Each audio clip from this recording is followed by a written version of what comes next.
знаю, доедет, нет. Гоню Мазду на замену мотора, слышите?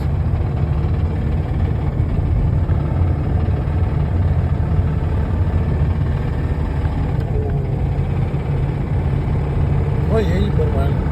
Но стучит очень сильно.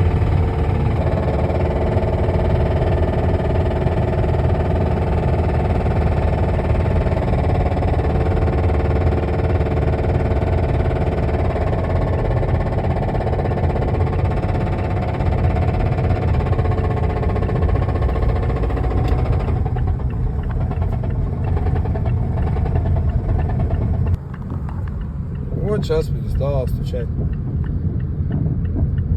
Не успел заснять, как заклинило. Ну вот и все.